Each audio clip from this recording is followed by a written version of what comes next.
basekele nyonso ye suka ya bomoi na motwe yango bakumisaka te soki moto nakufi te po toyebi te basekele nyonso ekobima yango balobaka te soki moto nakufi te po toyebi te basekele nyonso ekobima eyebi mbongo te eyebi bapokwe te eyebi babalani te ezalaki na vraiment très puissant sur la terre azalaki na mwana na ye alingaki mingi kombo na ezalaki re soleil alikaki ete soki akufi ifale mwana oyo ayingela na bokonzi na ye mokolo moko balali mpe balamuki mwana oyo akufi oliwa eyebisi mabe soki liwa ebaki mbongwe ebawa bakufaka te barishe bakufaka te ebakonzi bakufaka te. Maman Marie est née un certain 21 1943 à Léopoldville. Actuellement, Kinshasa est la capitale de la RDC. Des lignes de papa Momo et de maman Bongo Wakate à Georgie. Maman Marie était la fille aînée dans une famille de 7 enfants, dont 4 filles et 3 garçons. Dans son parcours, elle avait épousé M. Kamboulou, où dans les réunions, ils ont eu un enfant au nom de Chibamba Kamboulou Faustin, paix à son âme. Dans sa vie, Maman Marie était la maman de tout le monde. Une mère qui n'acceptait pas la division, moins encore la justice. Maman Marie était une mère, une tante paternelle, tante maternelle, une grande sœur et une grande-mère. Dans sa générosité, si elle avait consenti à quelque chose, elle avait un slogan, Boyo, Boyo, Kor. Voilà le 3 mai de cette année en cours, l'Éternel vient décider de le traduire vers lui sa servante, laissant derrière cousin, cousine, frère, petite sœur, petite nièce, petit neveu, petite fille, petit fils, arrière-petit-fils, arrière-petite-fille. Réponse au Père. Ta vie s'est arrêtée, mais tes souvenirs restent. Ta famille pense à quoi? Ta famille ne t'oubliera pas. À notre famille, dans le sens, laisse un vide immense, invisible à nos yeux, mais présent dans nos cœurs. Dieu a donné, Dieu a repris. Que le nom de Dieu soit loué. Programme des obsèques pour le 21 août 2024. À partir de 9h, à l'hôpital du cinquantenaire, rendrez hommage, saluer avec respect, proclamer hautement leur valeur, leur mérite, leur reconnaître avec gratitude ou estime. Lever du corps pour l'inhumation à partir de 11h30. Inhumation au cimetière des nécropoles entre terre et ciel. Même de consolation dans la même salle polyvalente à partir de 15h. Mouton a donné un témoignage à mon maman Marie a salé la haie. À côté pour les Kalimoso pour témoigner. Venez nous assister, venez nous soutenir. Oya Koufi Azaki Kokulangaï, comme Marie Bozo, Mouchia. Celui témoignage à Opé Césari, que donc, d'abord, je remercie l'éducation après ma valeur, au Ezana, vous pouvez noter, ma valeur qui surtout la famille est sacrée. Ma valeur qui pour unir, ma valeur qui pour salissa, ma valeur qui pour partage. Donc, si je peux témoigner, je suis fière d'elle. Elle est partie en paix parce qu'elle a toujours au niveau, elle a toujours un esprit à partage. Donc, ce sont les valeurs que moi, au Ticali d'amour, vraiment une équipe à division, au Ezali, que famille, ils ont sacré au niveau inir tout. En fait, c'était ça, le témoignage. On a qui n'a pas ça, on va assister c'est vraiment une bonne chose pour moi. Il y a besoin de la valeur, voilà. Il y a besoin de ça, il y a besoin de il y a besoin de merci. Mariko bataki mama ya ikota. Mabeza nideta afakitaka. Lokora bobariko kwa kei baoba ikatali. Ndete kweli. Kasi biso totikali. Toka matakotema ya mama Mariko. Bana, bakolo, bakoko. Tosangana, tozalelo moko. Tokwe atero kwa babe kwe topatana. Tolana italia mamingo. Natalia wa nakeli e pale nyonso la botambo tozali somi bali. Toke matana tozana yi. Tozali sikali tozana yi natana kana be tozali somi bali. Lelo atikingai. Zamu leo. Oi, Maria kala tamia. Apinsa yake bo. Apo pana boka na yi. Maria kini malam. Ngai komona nga Maria. Mwana tata mwasi na ye. Eloko moko na vi kati na mama na biso Marie. Akei na ye. Ata pesi eloko te menenga boyambela yo vraiment osenti que oui, il a solo vraiment. Dans mon kaka mwana tata mwasi na ngai. Ya umbe yo kwa malama na vie des exemples à suivre. Merci. Maman Marie azalaki entière en live. Maman ekota na biso nyonso. Lelo soki nga nazali oyo nazali ezali force ya Maman Marie. Tikalaka na biso bana mike. Eisi biso polisi biso atangisi biso. Maman Marie atala mingi oyo natelemi lelo ministère ya finance bakoloba ngai chef kasi ya mama oyo akokoli ngai na mwana na ye cibamba poste azalaki na bana mibali ile cibamba e atona ele ngai soki asombi na ngai cibamba akosombi na ngai azoloba na ngai mposa aliloba wana te okolo ya suka tozalaka na ye akomi na ngai Marcel Papi. Yo okikali tata. Nga okikali mama. Bakobeta yo, bakofinga yo, bakosala nyonso. Tangisa kota. Kabola te. Na mabe, na malamu, moyibi ya yo, ndoki ya yo. Zala na biso nyonso. Maloba ya Maman Marie etikali na ngai elengola motema okoloba waki na mosala bakobetaka okaki te.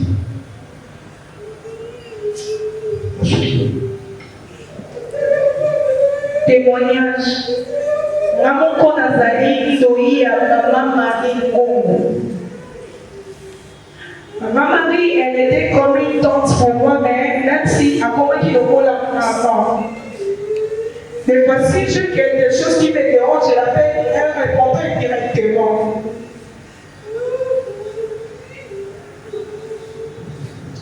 Elle m'appelait du jour Marie. La sommée du tout à la conçoit. Marie, la sommée super, la conçoit. Elle m'a dit, il faut nous aller au thème, alors qu'on a un cadeau, la cadeau, il m'a dit, moi, on a dit, il nous dit,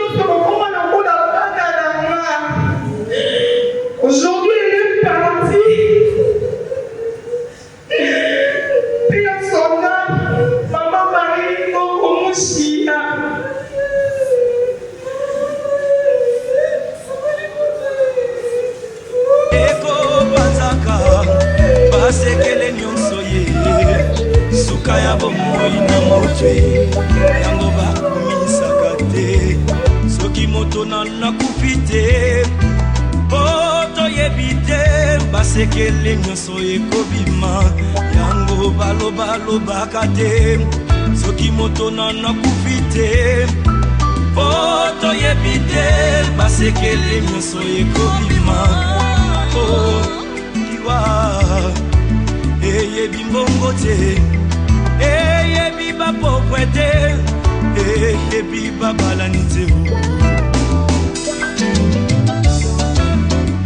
ezalaki na roi moko très puissant sur la terre azalaki na mwana na ye alingaki mingi kombo na ezalaki re soleil alikaki ete soki akufi ifale mwana oyo ayingela na bokonzi na ye mokolo moko balali mpe balamuki mwana oyo akufi oliwa eyebisi mabe soki liwa ebaki mbongwe te bawa bakufaka te barishe bakufaka te o te bakonzi bakufaka te soki liwa ebaki mbongwe nde papa nanga kufaki te mama nanga yakufaki te o nde yaya nanga yakufaki te yaya oliwe yaya eyebi mbongo te eyebi konseye te o eyebi kolibisa te eyebi helaka te o eyebi semabe eyebi semabe soki liwa ebaki minduki nde basoda bakufaka te kolo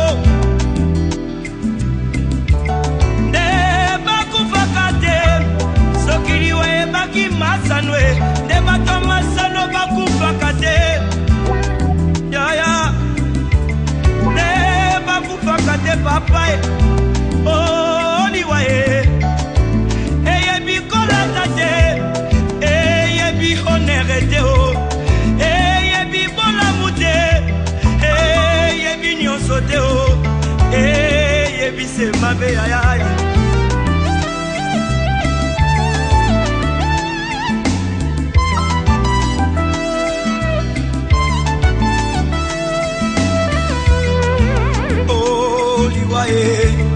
Yangonde Satana Yangonde Lisumu Yangonde Satana Yangonde Lisumu Yangonde Satana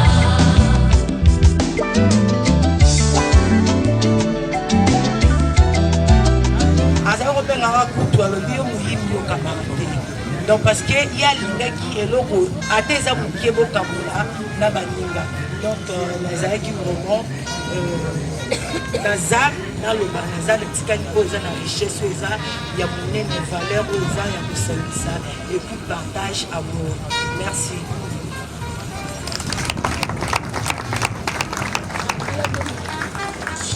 Eh bien, c'était là le témoignage de la petite fille de notre très chère et adorable maman Marie-Augustine Mbogo Mouchi. Tobengaki yo mbongo tete obero malimondele tobengaki yo kongolo topesaki yo bakombo bana bato bapesaki yo kasi mama botiki biso pesa biso toto makasi pesa bana toto makasi pambola bana pesa bango makasi pesa babokilo na biso makasi atuka na ya na bible ya koloba te mama kende bangambo okutana na bafamille nyonso. Aujourd'hui, toutes choses passeront, mais la parole du Seigneur ne passera jamais. Nous allons suivre l'exhortation pour 10 minutes et nous invitons le pasteur Roland de bien vouloir avancer. Il va nous exhorter pour quelques minutes. Et nous prions déjà à M. l'abbé Espoir de s'apprêter pour les absoutes. Merci. Par une petite exhortation, nous allons évoquer 2 versets bibliques. Le premier, ce serait celui d'Ecclésiaste 8:8. Où c'est paraphrasé ceci: il est réservé aux hommes de mourir une seule fois. Bandeko, s'il vous plaît, mi sensibilité, mi tout ezali, vous allez précéder. C'est ce que M. l'abbé vient de me dire à l'exhortation, parce que nous sommes en train de courir derrière le temps. Je disais ceci, j'ai des versets bibliques, il y a Ecclésiaste 8.8, où la Bible nous dit ceci, l'homme n'est pas maître de son soupe pour les retenir. Et nous chutons directement au deuxième verset, qui est celui du livre d'Hébreux 9.27. La Bible nous dit ceci, il est réservé aux hommes de mourir une seule fois, et après cela viendra le jugement. Il nous arrive souvent d'avoir des difficultés lorsqu'il faut prêcher devant la dépouille mortelle d'une personne qui a marqué vraiment sa vie comme maman Marie. Si elle était une joueuse ou un artiste, j'allais dire que c'est quelqu'un qui a gagné beaucoup de trophées. Et si nous regardons très bien le livre des psaumes, nous voyons Moïse, après avoir parcouru, après avoir connu une vie de succès. Moïse, c'est lui qui, lorsqu'il était encore enfant, on l'a jeté au Nil, mais Dieu était avec lui. Et nous savons très bien les prouesses que Moïse avait fait dans sa vie. Mais qu'est-ce que Moïse nous dit dans ce livre-là? Il dit, Seigneur, apprends-nous à bien compter nos jours. Et Moïse a paraphrasé ceci. Il dit que l'homme est mortel, l'homme est passager. Mais le temps que l'homme peut faire sur cette terre des hommes, c'est 18 ans pour le plus robuste et 80 ans pour ceux qui sont forts. Et si nous regardons très bien, quand je lisais la biographie de maman, j'ai vu, et elle a fait plus de 81 ans. C'est-à-dire, elle est allée au-delà des timings même que Moïse avait marqué.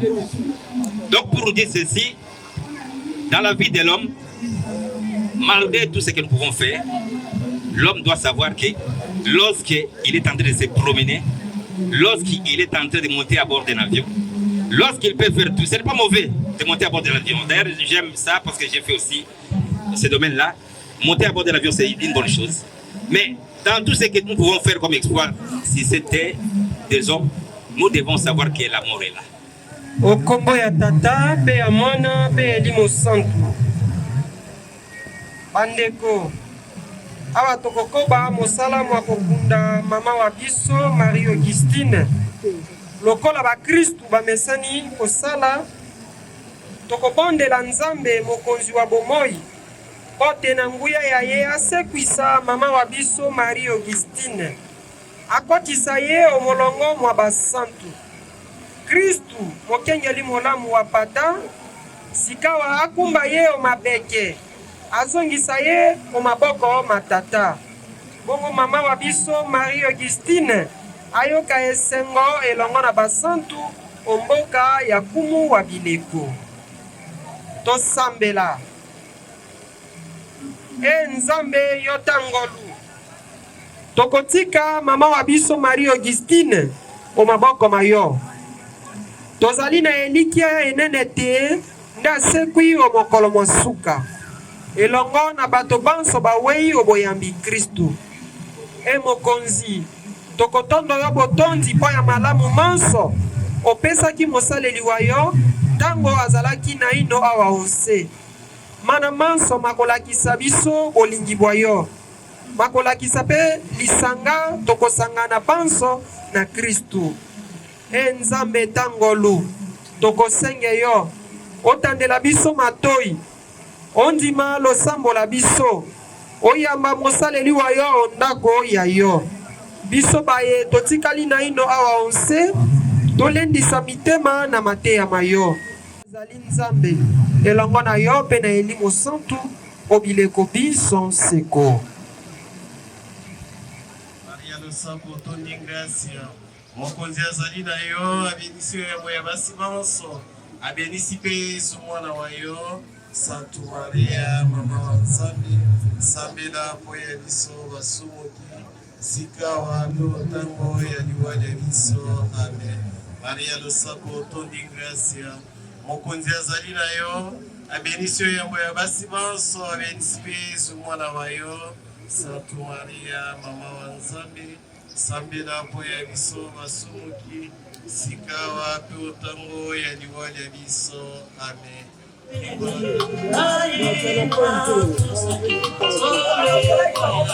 Sécurité, s'il vous plaît, mettez de l'ordre de l'autre côté.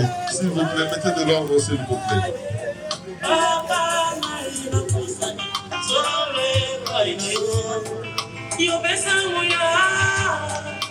Vouloir avancer. La belle famille de Madame Bibiche Zabika.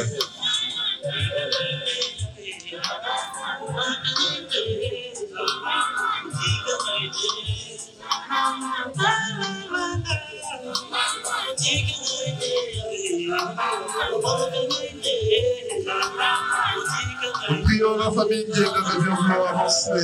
La famille Kokolo se prépare.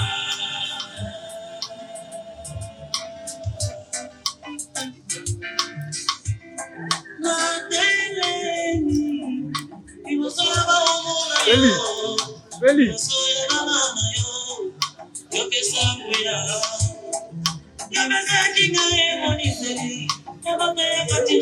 Prions la famille Kokolo de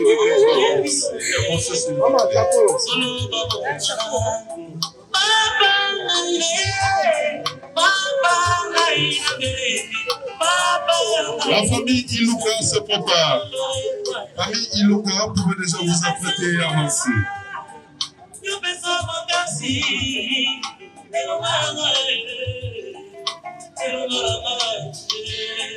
Mais dans toutes ces choses, Nous invitons la famille Ilouka de bien vouloir avancer, s'il vous plaît. Et le temps que la famille Ilouka est en train d'avancer, voilà l'époux de mon mari Augustin.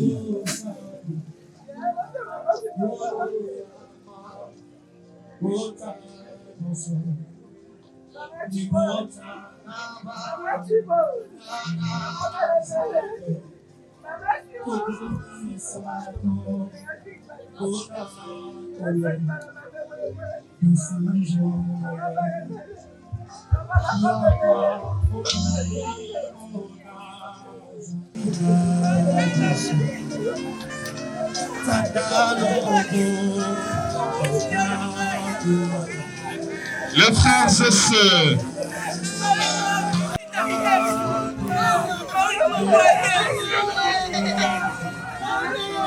de connaître sur mon mari, mon ami, s'il vous plaît.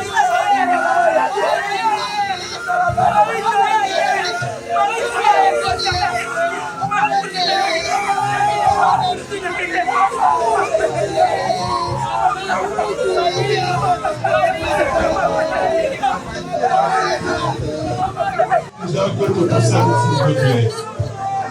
Je sais que tu avais déconné sur mon mari, donc ça va pas la coordonner au moment. Je peux saluer, s'il vous plaît. S'il vous plaît.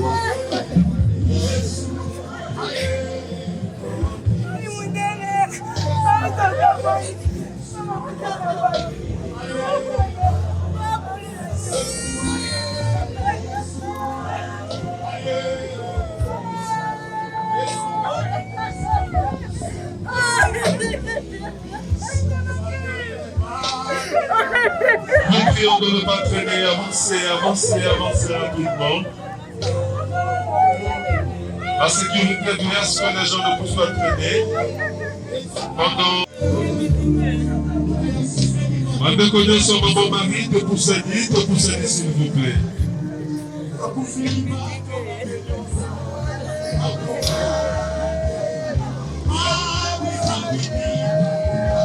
Eh bien, nous invitons aussi.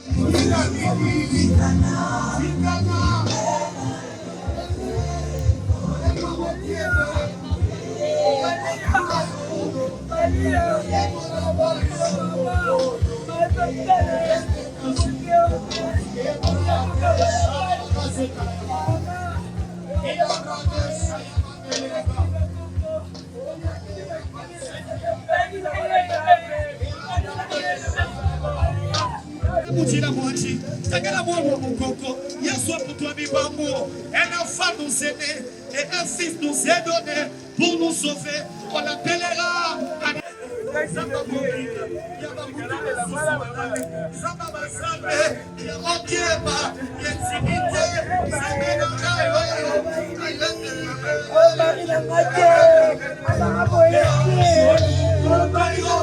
Déjà fermer le cercueil. Après le passage de l'activité de maman Marie, fermez le cercueil, s'il vous plaît.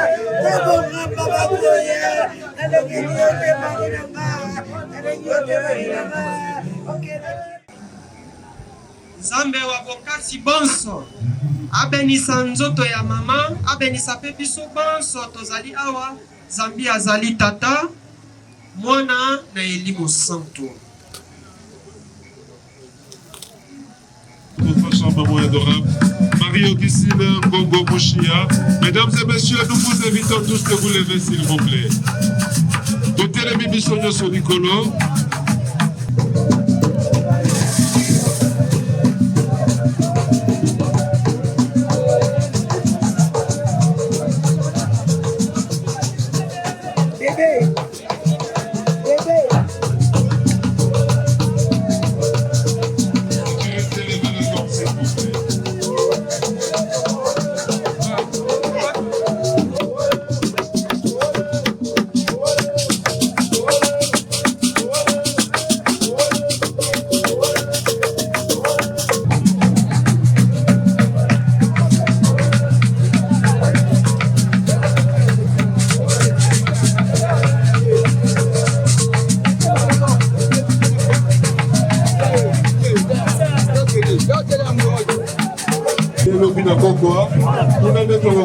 Si ma coquille de boutique à zone de la maman n'a cimetière de Popon, on a été envoyé ma maison de la bonne à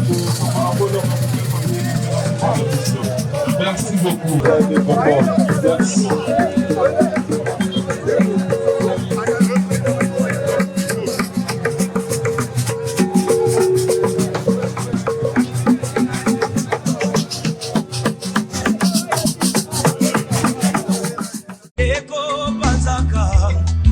Sekele nyonso ye suka ya bomoi na motwe yango bakumisaka te soki moto nakufi te poto yebi te basekele nyonso ekobima yango balobaka te soki moto nakufi te poto yebi te basekele nyonso ekobima oh diwa eye bimbongo te eye biba pokwete eye biba balanite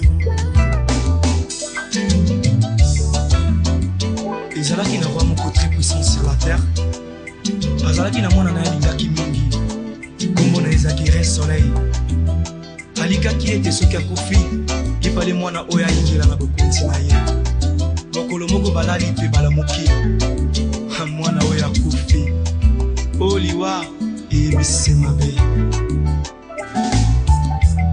Tokiliwa ebaki pomwe Seba wapa kufakate Barishe bakufakate o Neba kondi bakufakate Sokiliwa ebaki pomwe Neba pananga kufakite Mama nanga ya kufakite o Ndeya ya nanga ya kufakite aya Oliwe ya Eye bi bongo te, eye bi conseiller te o, eye bi kolibisa te, eye bi helaka te o, eye bi se mabe,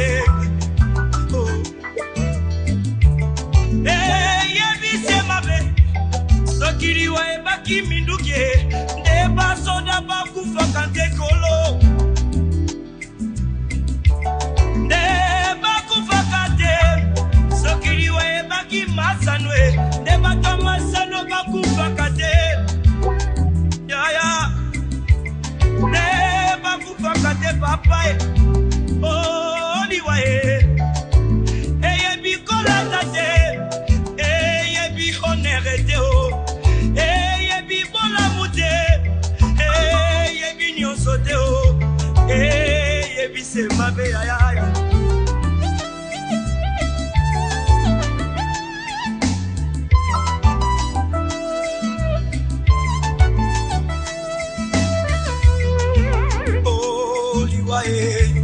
Yangombe Satana liwaye Yangombe Lisumu liwaye Yangombe Satana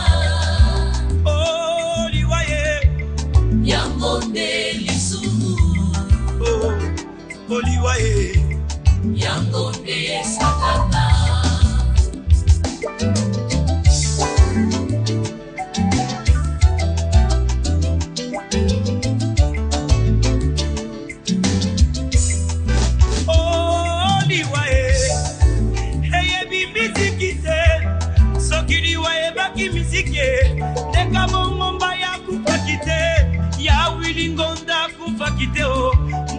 bamusicien bakufaka te o soki liwa ebaki kote ya ye neida usa kufaki te.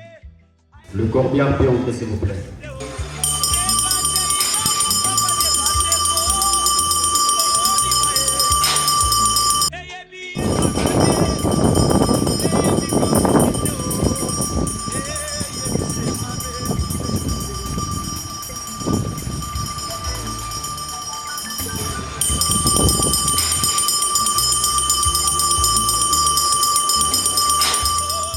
Chers familles, chers parents et amis, un seul être vous manque et tout est développé. Cette phrase, ces vers de Lamartine que nous avons tous si souvent entendus dans notre vie, que nous avons tous si souvent prononcés, comme cela sans nous attarder vraiment sur son sens, sur sa portée, mais lorsque sa signification poétique rejoint la réalité, la vraie réalité, celle de la vie, alors plus rien n'est pareil. Et aujourd'hui, alors que notre chère Mamie Ngongo Mouchia Marie-Augustine vient de nous quitter, effectivement, plus rien ne sera jamais pareil.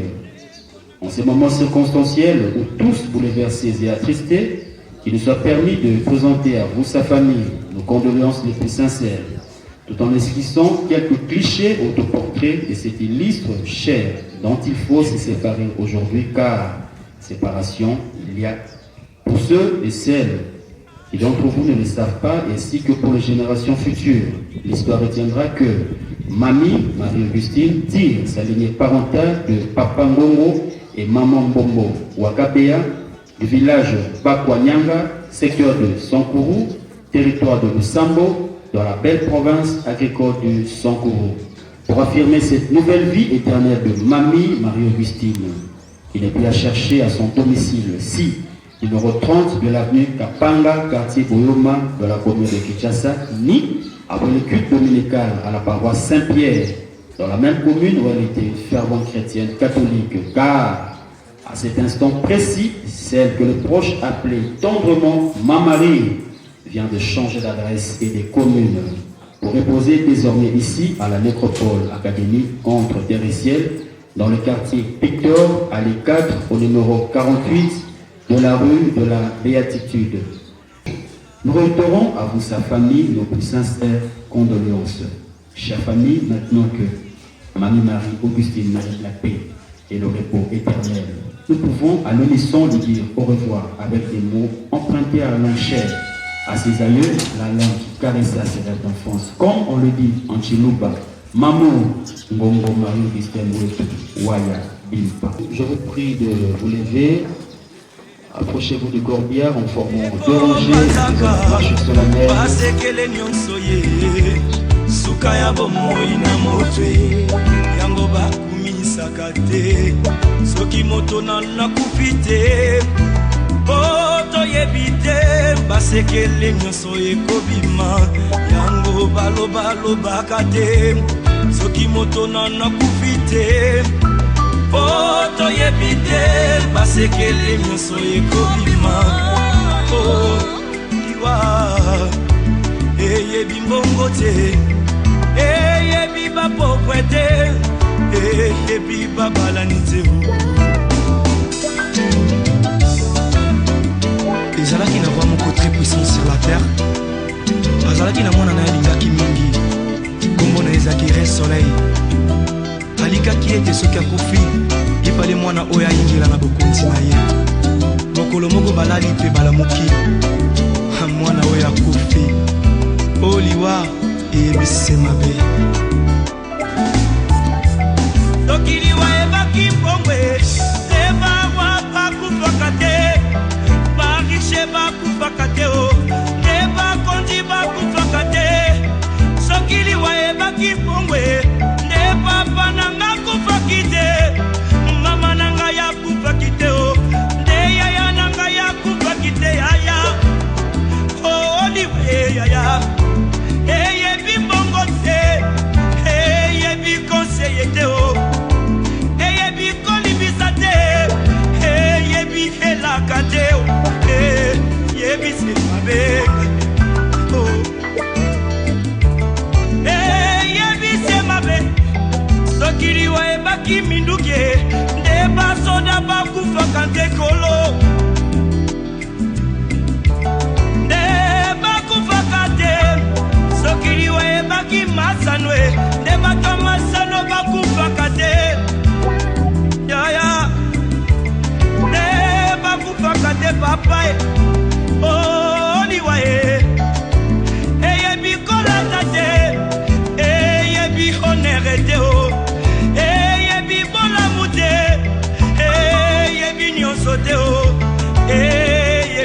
mabe ayaya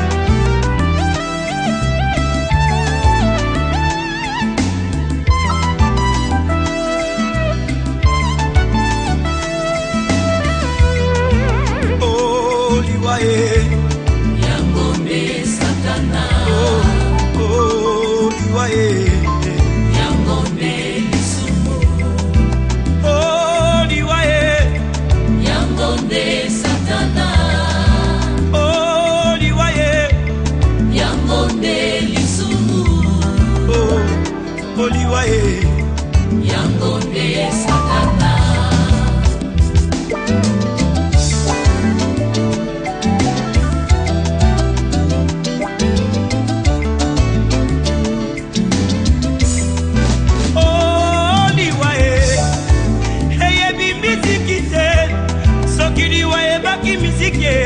ndeka bongomba ya kupakite ya wilingonda kupakite o ndeba musicien bakufaka te o soki liwa ebaki kote ya ye neida usa kupakite ayedi na bala kupakite o ndeba tei bakufaka te bandeko o liwa ye eyebi elaka te eyebi konseye te o eyebise mabe mabe mabe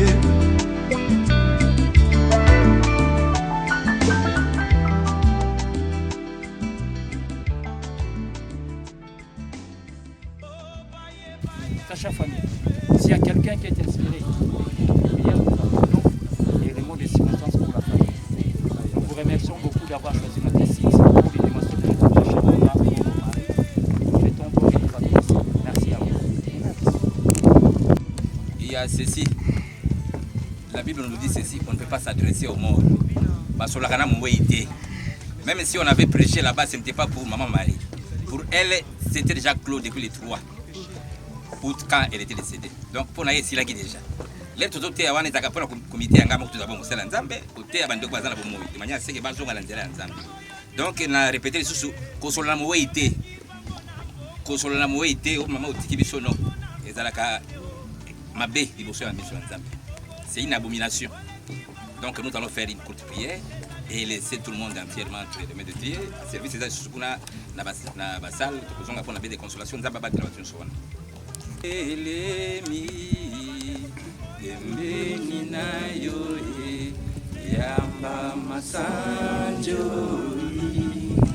tubonjeli yo como itopesa na yo mitema posa na yo yawe yawe kumama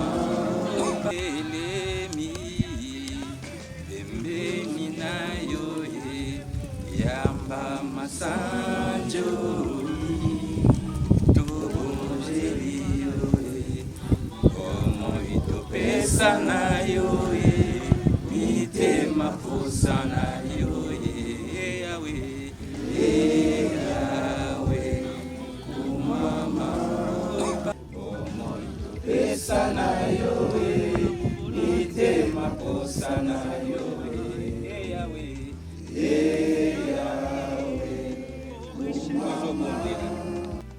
nzambe tokoloba so nini liboso na yo po te yo nde odeside ozwa tika te lolenge lelo accomplissement ya parole esalamaki parce que oyebisaki adam na eva otaki na mabele okozonga na mabele mama mari mpe otaki na mabele azonga na mabele nzambe ozwa toyebi ke soki osala biso mitema pasi nzambe me tokosala ni ezali décision yo kati yo olobi yo olingi topesi yo kaka matondo tolobi merci seigneur parce que ozalaki bokano na yo tika te nzambe oyebana kozwa lokumu me tokozonga liso na banzela nanda kobatela biso na nzela soki yo na sale tokozala nzambe soki osala biso grâce de banya seke moto na moto azongi ntina ndako na kimia tokozanga kokomisa yo te batela biso na nzela tika mpe mitema oyo ezoki oyo bato baza kolela bazokanisa babon souvenir oyo bagardaki liboso ya mama marie nzambe parce que maloba ngai oyo nakoloba ta depuis ntongo te na poko kokonsole mitema bato te me yo au travers le saint esprit console nayebi ke okosisite lisusu na libota oyo moto moko lisusu ya motema malamu lokola mama marie akozala mpe akokonsole mitema ya bato tokotela amen. ezalaki na roi moko très puissant sur la terre azalaki na mwana na ye alingaki mingi kombo na ezalaki re soleil alikaki ete soki akofi lipale mwana oyo ayingela na bokonzi na ye mokolo moko balali mpe balamuki mwana oyo akofi oyo liwa eyebisise mabe soki liwa ebaki mbongwe te barwa bakufaka te bariche bakufaka te o te bakonzi bakufaka te soki liwa ebaki mbongwe nde papa nanga kufaki te mama nanga yakufaki te o nde yaya nanga yakufaki te yaya o liwa yaya eyebi mbongo te eyebi konseye te o eyebi kolibisa te eyebi helaka te o eyebi se mabe eyebi se mabe soki liwa ebaki minduki nde basoda bakufaka nte kolo nde bakufaka te soki liwa ebaki masano nde bato masano bakufaka te yaya nde bakufaka te papa